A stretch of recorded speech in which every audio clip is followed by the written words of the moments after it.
Welcome to stock market with KR. स्वागत है आपका डेली मार्केट एनालिसिस में। And today let's take a look at Nifty, bank Nifty and the general market sentiment. So यहाँ पे हम देख सकते हैं दैट निफ्टी की बात करें तो ये वाला जो हमारा फिब एक्सटेंशन का लेवल है, इसने जो फॉल है, जो गिरावट है, उसको अरेस्ट किया है।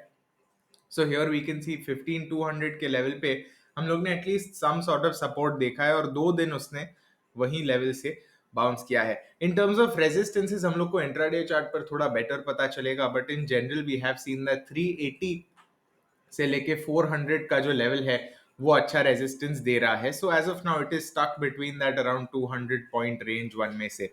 सो देखते हैं आगे चलते चल के कैसे जाता है। पर एटलीस्ट एज ऑफ नाउ हम लोग ने क्या देखा है कि जब भी कोई भी लेवल पर ऐसे सपोर्ट ले रहा है, वो ऊपर जाता है कुछ percent, let's say 3 to 5%, let's say it goes up, but वहीं से वो फिर से रेजिस्टेंस लेता है। सो आई थिंक जो रियल टेस्ट है वो अब भी नहीं होने वाली इस सपोर्ट की, but rather it will happen after 3 to 5%। And that sounds like an obvious statement कि प्राइस ऊपर जाएगा, उसके बाद ही हम लोग जान पाएंगे कि वेदर इट्स गोइंग अप और नॉट।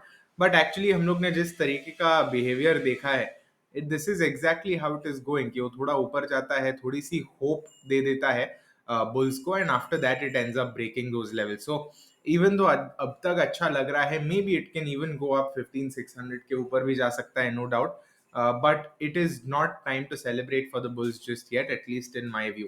अगर हम इंट्राडे चार्ट की बात करते हैं, देन 5 मिनट पे this is exactly the resistance zone that I was talking about. ये जो जनरल 380 से लेके 400 का जोन है, इनफैक्ट फ्राइडे के नोट्स में मैंने मार्क भी करके रखा था, and I just show that to you. ये वाला रेजिस्टेंस एट 15400 जो लिखा है वो, और फ्राइडे के नोट्स के अंदर मैंने वो फिब एक्सटेंशन भी मार्क करके रखा था। आज के नोट्स भी दिखा दूंगा। But this is what market looks like overall. यहाँ पे हम देख सकते हैं कि ये और ये लेवल के बीच में सैंडविच है, एक रेक्टेंगल पैटर्न टाइप का फॉर्म कर रहा है। एंड रेक्टेंगल में जनरली एक चीज मानी जाती है कि वॉल्यूम्स कहाँ पर ज्यादा दिख रहे हैं। So if we are seeing more volumes in the rise, then it is set कि अच्छा लाइकली ब्रेकआउट अपसाइड पे होगा। बट अगर हम लोग फॉल्स में ज्यादा वॉल्यूम देखते हैं, then it is set that likely volume down side पे होगा। As of now Nifty spot है ये, so I can't really show you the volumes, but आप आपके चार्ट पे डेफिनेटली देख सकते हो कि वॉल्यूम्स कहाँ पर है, and may be that can give us a clue into what is the likely move for tomorrow. So I would say कि एटलीस्ट एज ऑफ नाउ वो जो 200 पॉइंट की रेंज है उसको तोड़ेगा, उसके बाद ही we might get some additional context. But right now, I think 15200 has proven to be an important support. I would say कि likely कि ऊपर की ओर जाए, but lot of things are there this week, so which we'll talk about in a bit. Bank Nifty की अगर बात करते हैं, देन बैंक निफ्टी में एक इंटरेस्टिंग चीज है जो हम कुछ देर में बात करेंगे। But here we can see it is, even though it is negative 58 points, और सो बेसिकली निफ्टी जितना पॉजिटिव उतना निफ्टी, उतना बैंक निफ्टी नेगेटिव है। बट वी कैन सी कि लोअर लेवल से अच्छा वो सपोर्ट ले पाया है। इनफैक्ट वी कैन सी कि this is where the day started. I will just show you, this is रफली where the day started.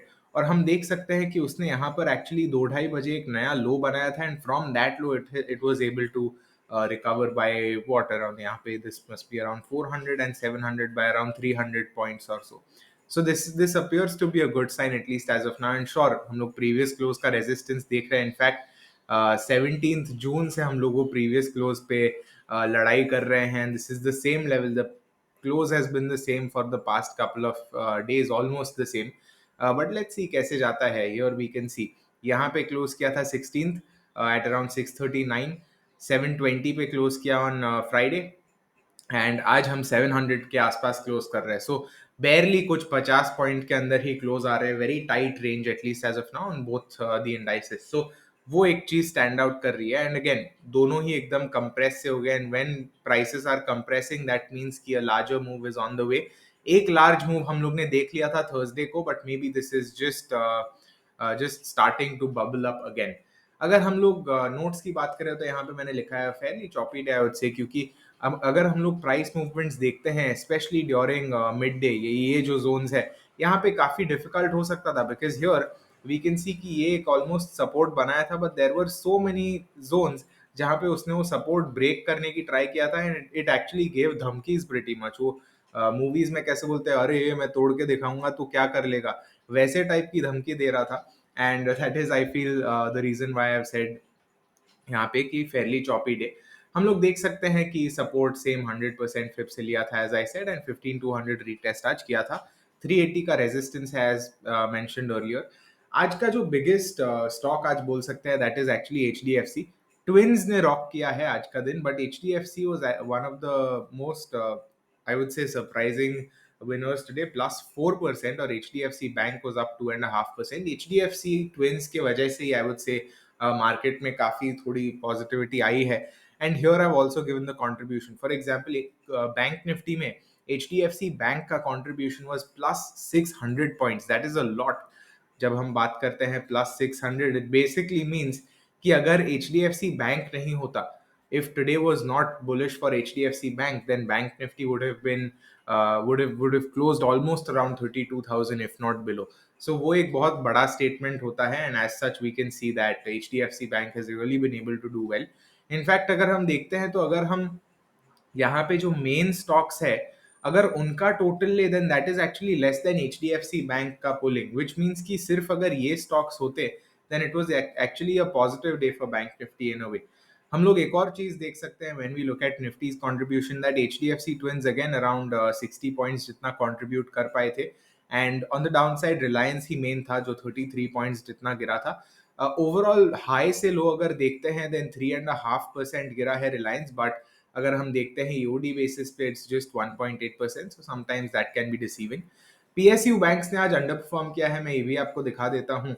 And PSU banks में अंडर परफॉर्मेंस काफी सारे स्टॉक्स की वजह से हुआ होगा presumably, but one stock that stood out to me is Bandhan bank, क्योंकि बंधन बैंक इज डाउन 11.82%। मैंने रीजन ढूंढने की कोशिश की, but the only thing that I could really find was apparently उनका काफी हद का जो बिजनेस है वो आसाम से आता है, और आसाम में फ्लड्स है, इसके लिए apparently it's fallen. I mean market चीज ऐसी है कि it's very difficult to pinpoint the actual reason, but at least this is what people are attributing it to at this stage. SBI भी अच्छा नहीं कर पाया था, but that's fine. Some stocks do well, some don't. Metals continue to slip. Metals में हम काफी selling pressure देख रहे हैं, देखते आ रहे हैं, and that is not a good sign. Smalls and mid caps have underperformed severely. Interestingly, VIX down है 1.5%. और एक और चीज जो मैंने आपको बैंक निफ्टी के टाइम पे बताई थी वो ये है कि बैंक निफ्टी का प्री कोविड हाई जो था वो 32,346 था। अगर आप देखते हो तो पिछले दो सेशंस में it's actually retested those levels already.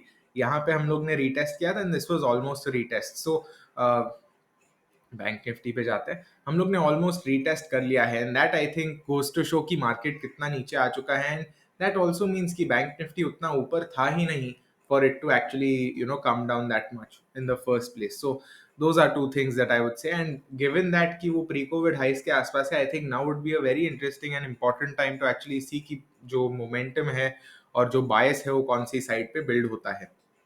आने वाले वीक में ये जो हमारा वीक अभी चल रहा है उसमें हमें ग्लोबल इकोनॉमी में आई वुड से काफी अच्छा इंसाइट मिलेगा, because we will get to know कि एग्जैक्टली जो अभी रेट हाइक और इन्फ्लेशनरी प्रेशर आ रहा है उसका जो ग्राउंड लेवल पे इम्पैक्ट कैसा हो रहा है। बिकॉज ट्यूसडे को यूएस होम सेल्स का डेटा आएगा और ये हमें क्या बताएगा कि जो रेट हाइक का इम्पैक्ट है वो क्या हुआ है होम सेल्स पर। एंड इट इज सेड कि इन्फ्लेशन और जो इंटरेस्ट रेट्स होते हैं उसका मोस्ट अपेरेंट जो मोस्ट सेंसिटिव जो होता है metric that is home sales, और उसके वजह से हमें पता चलेगा कि is this rate hike actually stopping demand. और अगर हमें वो पता चलता है then that might serve as a sort of forewarning of a recession. Obviously ये लॉन्ग टर्म चीज है, कल की बात नहीं कर रहा, so don't take this as a trading insight, rather take this as a general view on the global economy as I said. UK का भी सीपीआई और सब है, बेसिकली यहाँ पे आप देख सकते हो काफी सारे इकोनॉमिक इवेंट्स हैं एज ऑलवेज, बट यहाँ पे एक और चीज है वो है जेरोम पावल की टेस्टिमोनी। यहाँ पे बेसिकली क्या होता है कि कांग्रेस के सामने जेरोम पावल जो है फेड के चेयर, उन्हें क्वेश्चन किया जाता है और उन्हें पूछा जाता है कि आपके हिसाब से इकोनॉमी क्या कर रही है, what are your thoughts, what is the Fed planning to do, what are your expectations. और उसके हिसाब से बेसिकली यूएस की इकोनॉमी को हम बेहतर तरीके से समझ पाएंगे। ऑब्वियसली यूएस की इकोनॉमी को समझ के इंडिया को क्या फायदा, आप ऐसे सोचोगे, बट हमारे लिए एक टोन सेट हो जाएगा, क्योंकि अब तक हम देखते हैं तो यूएस की इकोनॉमी ऐसी थी जिसने पहले कहा था कि okay we will be hiking the rates, and after that many other nations followed. So ये भी एक तरह से हमें बता सकता है, यार्ड स्टिक जैसा सर्व कर सकता है.